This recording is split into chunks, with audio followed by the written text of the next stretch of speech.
Welcome everyone to Selenium Training by Wisdom Trainings. Hello everyone.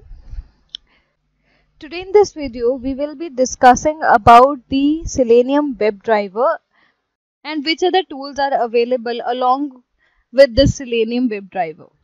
Fine.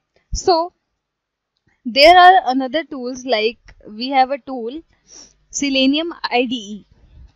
This is also a tool that is available.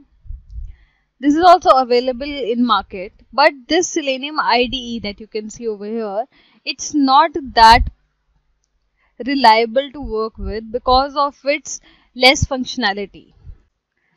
This Selenium IDE is configured in browser, whichever you like Chrome or Mozilla.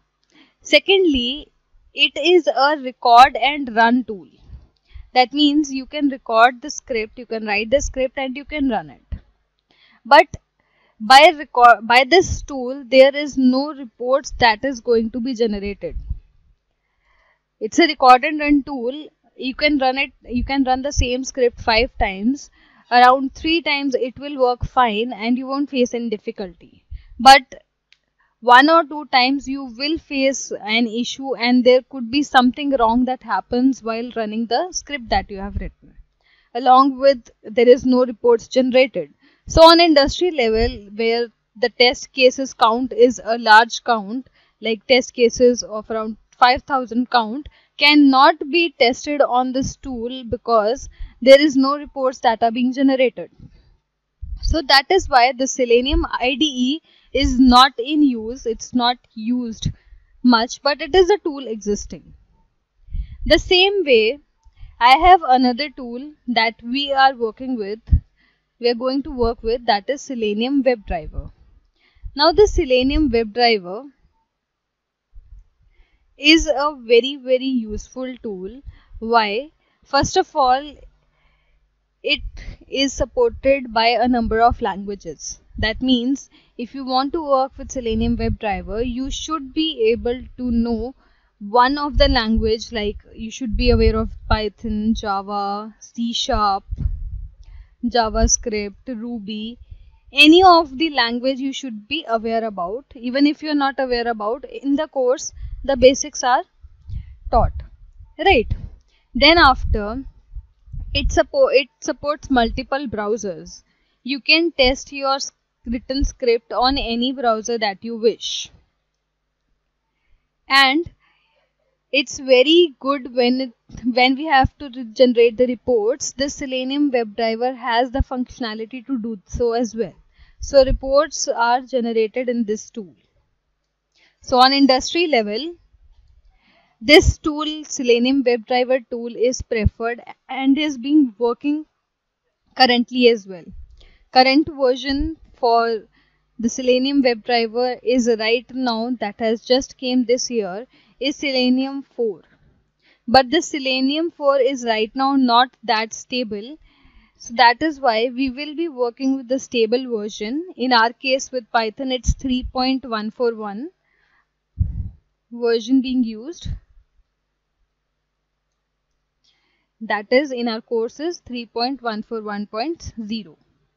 Okay. Third tool that we have and that is in demand is Selenium Grid. The Selenium Grid is a very used tool and it's having a lot of benefits.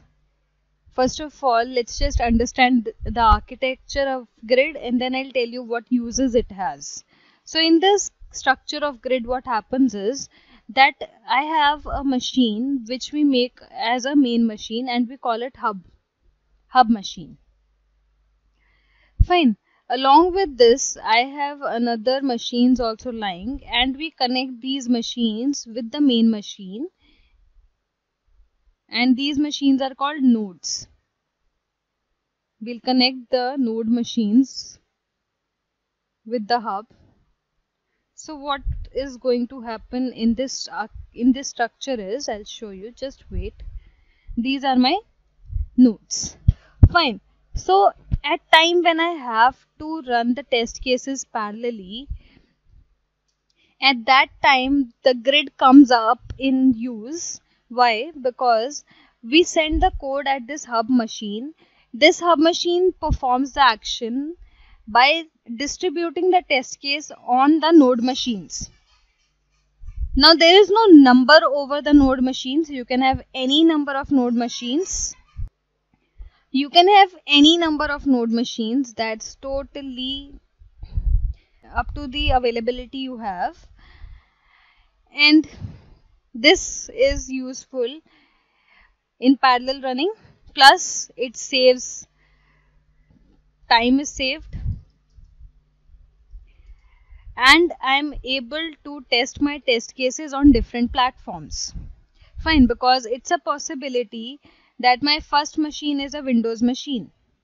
Then I have my Mac machine. It can be a Linux machine. Again Windows. Again Linux. So I am able to test my test cases on different platforms, and that too at a time. My n number of test cases are running on n number of nodes itself, right? So this Selenium grid is a very useful tool and is also very much requested. We just need to do a little settings in our code to get it implemented. For this, I'm not going into much detail because it requires a proper information and detailed implementation. That is in the coming videos. You will see a different module for Selenium grid itself, and you can go and watch that video for more understanding. Fine. Now this was about the introductory part, that what actually Selenium WebDriver is, what is grid, which is the another tool IDE available, why that is not used. Now coming to the Selenium WebDriver again, it is also not installed or downloaded into your system. It is also somewhat you configure with your IDEs that you use to write the code. So this was all for this video, and I'll see you with the new topic of installation of Selenium in the next video. Till the time, thank you.